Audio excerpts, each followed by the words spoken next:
Good evening and welcome to Youth Files. Youth Files is a program that is dedicated to getting up close and personal with outstanding youths. My name is Abdullateef Isa.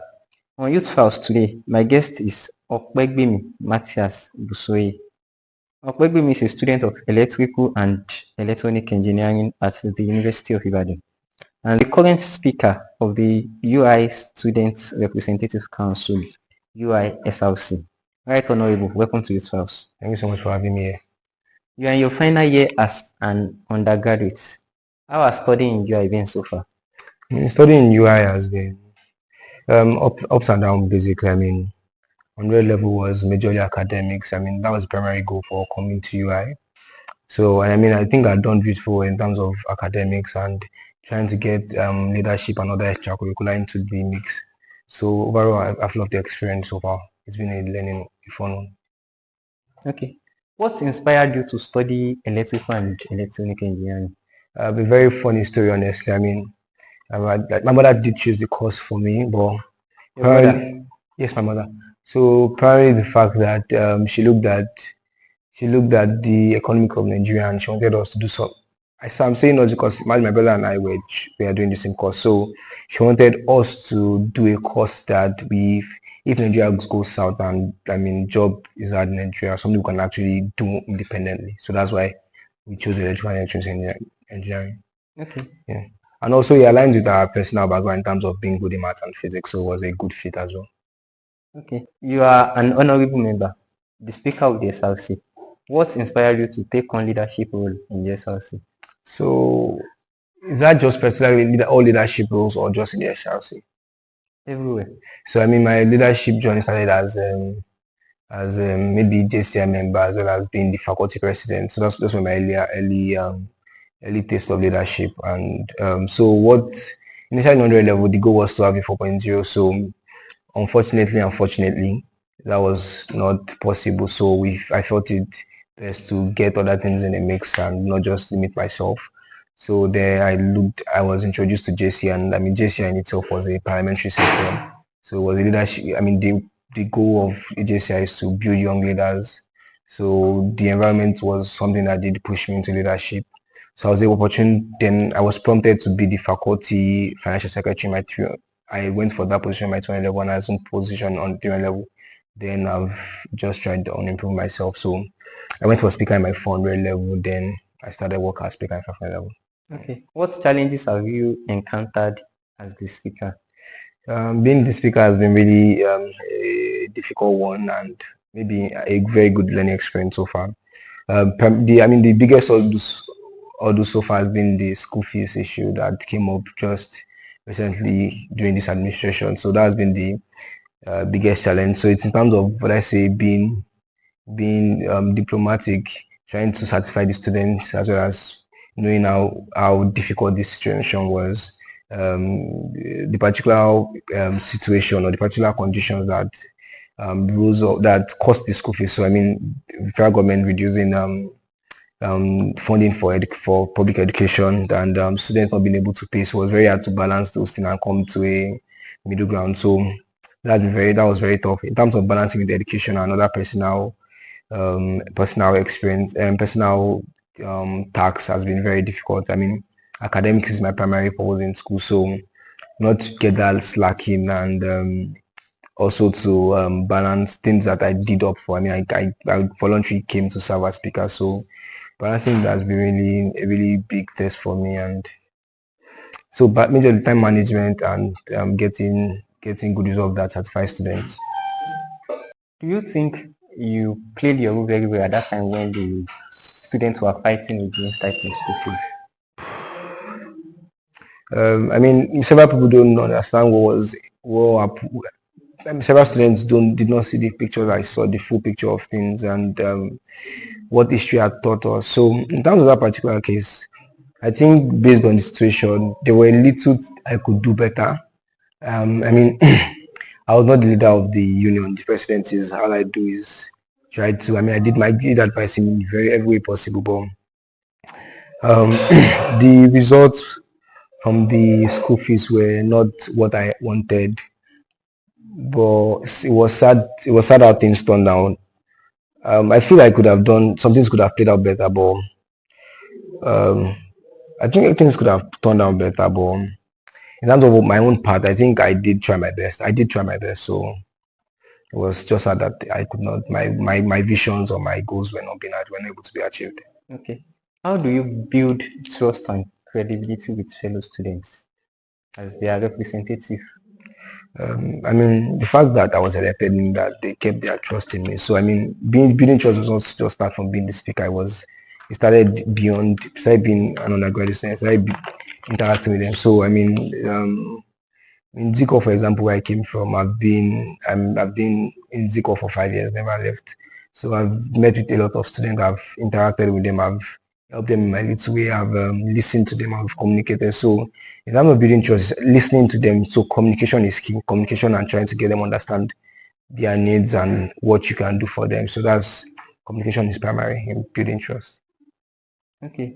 Do you think the SRC, the 11th Assembly under your watch, has been advocating the students' concern effectively?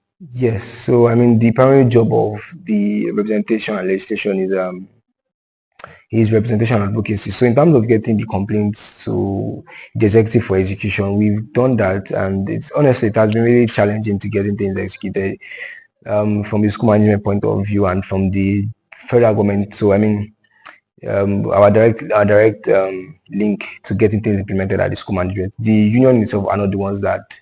I mean, in terms of getting some things, we don't have the power to execute something. So we've been trying our best to advocate, we've been trying our best to solicit the students need, and some have been successful, some have not been successful.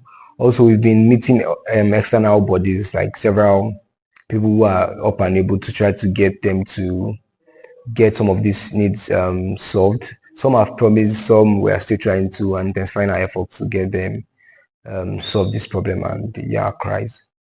Okay.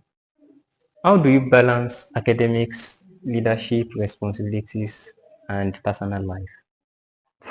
Honestly, I don't have like I mean, some people have rigid timetable, like, oh, they have this strict time. I don't. I'm more of a, how it comes, just, I mean, I just juggle it, honestly. I know my priorities, and I know that time plays a factor. So, I mean, exam is coming, for example. So, I mean, I have to take academic more serious. I mean, not have I read throughout the semester, but now I have to intensify my effort and know, oh, exam is coming for this 2 weeks. So this 2 weeks has to be more. The priority is like academic. So during those other period, we kept in structures to would I say buffer this period. So I've intensified doing for my extracurricular, my leader DSRC, for example. I've handled things that needed to be handled during that period to create time for this for the journey ahead. Okay. Do you have any hobbies? Any Any hobbies? hobbies? I do watch sitcoms when I'm bored, and I mean, YouTube short has been an issue, so sort of an hobby, a necessary evil of some sort. Okay. Yeah. I learned that your first research paper was published recently. Oh yes, yes, yes. How did you feel when you got the news? Somewhat not unexpected. I mean that the paper particularly was written during my 300 level, which I went, and it was honestly tough during that period because I was FinSec of my faculty, so balancing academics, the internship, as well as other things were tough. But so when we got the news that the paper was accepted by the journal, it was more of a wow. The hard work did pay off, and it was really rewarding and more grace to my able to do more. Okay. What is the focus of the paper?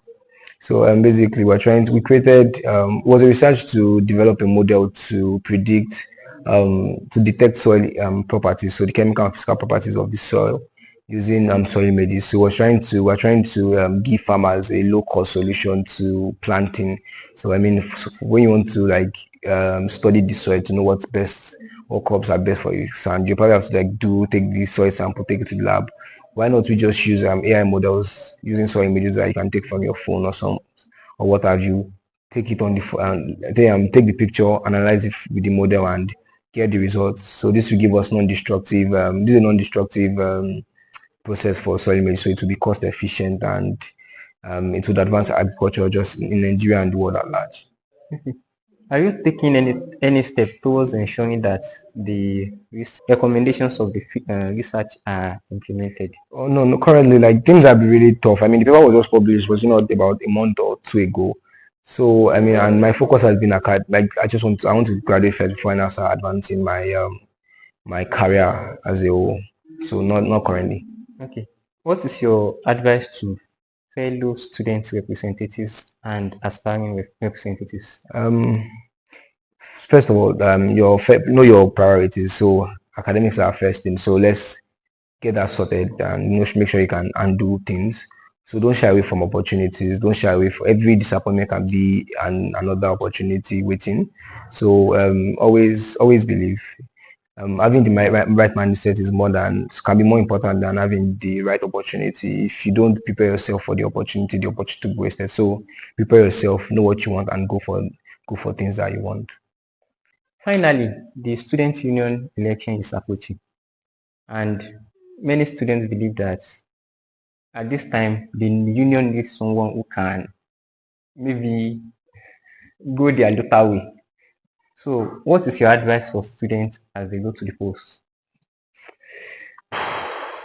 That is, I think yeah, UI is particularly tricky because I mean UI is more of an intellectual school than most. Our manpower is more intellectualism, and I mean we are the intellectual union. So yeah, UI has been lacking in terms of aluta, in terms of, and that's somewhat necessary in advocacy. I do agree with that point of view in terms of we needing a more vibrant and more aluta union. But I mean, the power is in the people. They know what they want, and I believe they will choose rightly. But uh, I mean, they saw this administration play that, and I believe they've learned a lot of lessons and seen what can be done better. So I believe they should just use what they've learned to make a better decision. Many aspirants have shown up. Do you think we earlier talked about maybe someone who has that aluta stuff? Have you seen any of them who has that? It's honestly hard to judge from what has been. I mean, all of them are campaigning with different themes. So I don't honestly know. I think I'm not pretty. So what's the question again? Come again, please. Have you seen any of them who has that aluta stuff in them? Yes, I have seen a few of them. I've seen a few of them. Yes, some more than others. Yeah. Okay, we have to end that. Um, Opegbemi Matthias Busoye, thanks yes, so much for Matthias. appearing on this house. Yeah, no problem. My Thank you so name is much for having me. Abdullateef, sir. Thank you so much.